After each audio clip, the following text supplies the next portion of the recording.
Welcome. Welcome to part 3 of this 3-part series of working on that neck hump, that buffalo hump, that Dowager neck, the strain, the discomfort, the pain of the shoulders, the upper back, and the trapezius, right? Either from being in a steady state of sedentary lifestyle, being seated for long periods of time, or just overuse with exercise or strain of the muscles or past injury or sleeping a little bit on a difficult position. Maybe it's sleeping in your wheelchair or sleeping in a sofa, or your pillow which is not adjusted right, or you have stress, or any type of maybe osteoporosis or degeneration of the upper back, the spinal column, or just pain and discomfort like I have on a regular basis. I'm your host, Jesse Swear, nationally recognized inclusive fitness trainer, Silver Sneaker Flex instructor, and you can find out more about me by visiting my website at www.jesseswear.com. Now, these videos are all uncut. They're unedited. It's just me speaking in front of a camera and coming up with the thoughts as I go. Now, we've gone through 2 series. The first part was really working on that Dowager neck, that Dowager bump, the buffalo bump, where predominantly more females have that issue, and osteoporosis starts shrinking. And it's right here about at the cervical spine. It's not the thoracic, kyphosis, that medically we give that terminology. And then I showed you some exercises in part 2, helping for the strains and discomforts of the shoulder, the neck, the trap. And now I'm going to go to some advanced exercises for you that you can incorporate. And for those that are predominantly in the seated position, these are going to be a little more difficult because there is going to be one that is on the ground to show you where we're going to thread the needle. But I'm going to start with the easiest one that I think that you might be able to handle, seated or standing. And hopefully you enjoy these and can add these to the repertoire as well on a regular routine. So the first exercise I'm going to do is I'm going to take those hands and I'm going to do an anterior stretch, but they're going to posterior, they're going to go behind. So the anterior stretch is here clearly, and we're taking those hands behind, but we're going to interlock them.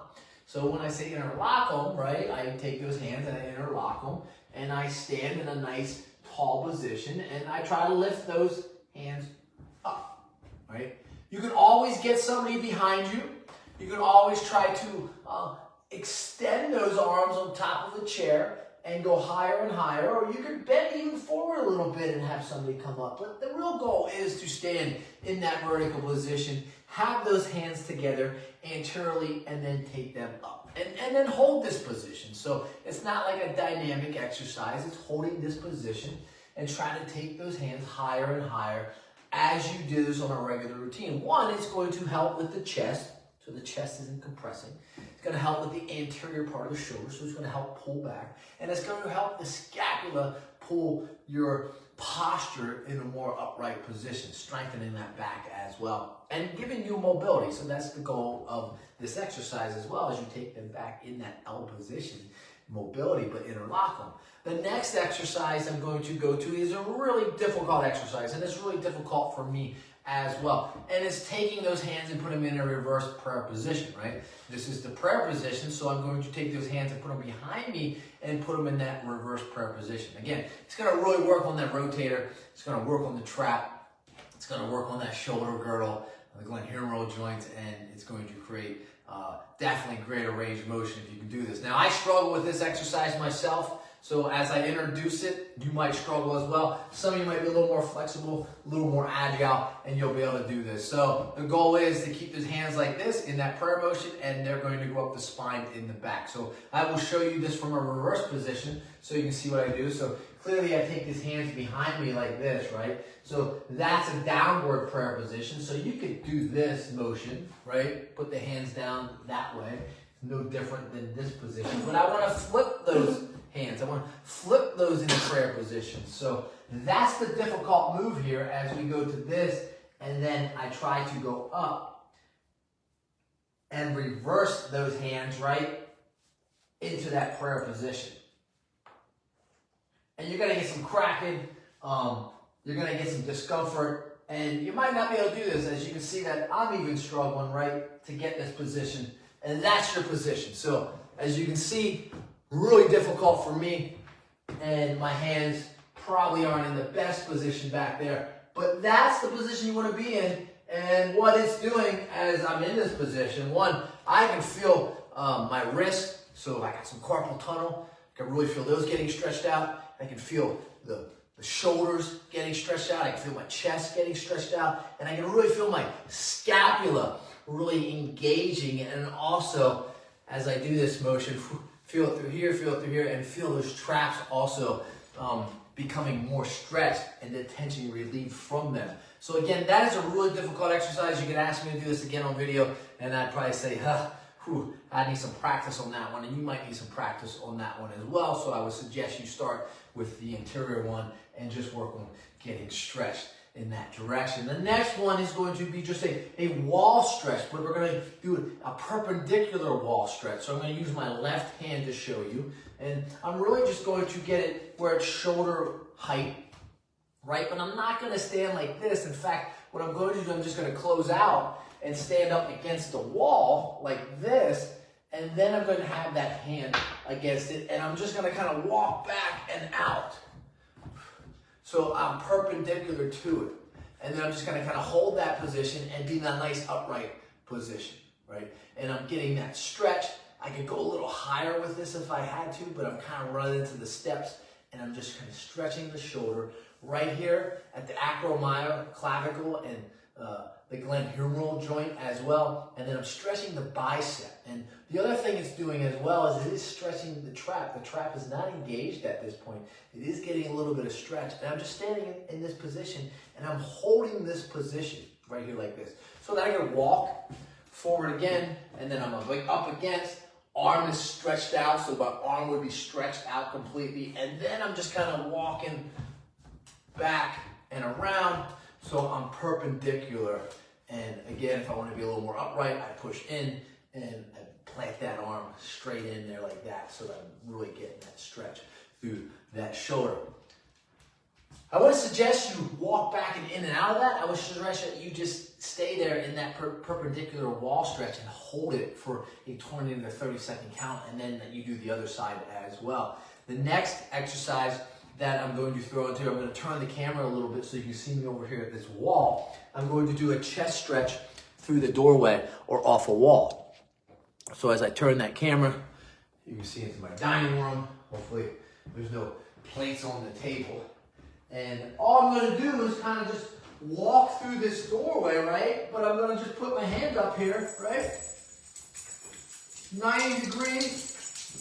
And I'm just going to turn towards the door, right? Or turn towards the opening, and I'm getting a stretch. I'm getting a stretch not only on the postural side, but I'm really stretching that front side as well. So I'll show you that again. Two different ways you can do this.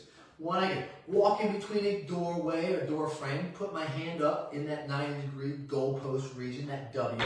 Lean up against it, right? So I'm kind of like walking through this door, but then I'm going to turn my body and I'm pressing up against that door frame. And I'm turning, so I'm on an angle now, but I'm really getting that stretch.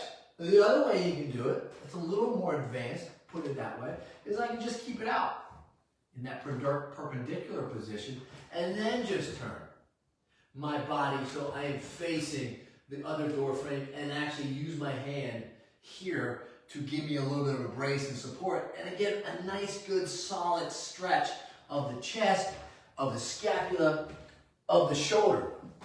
So another way to perform these exercises to remove strain, discomfort, overuse, sleeping in wrong positions, the deterioration of your back. And then the last one I'm going to do is I'm actually going to get on the ground right now. Now some of you might not be able to do this, but we're going to thread the needle. So one of the best ways that I've learned how to thread that needle is actually to put myself or my hand on top of like an ottoman to give myself support, but I don't have the ottoman in front of me right now. So I'm really just gonna get in this position and put my hands out in front of me, almost like a child's pose.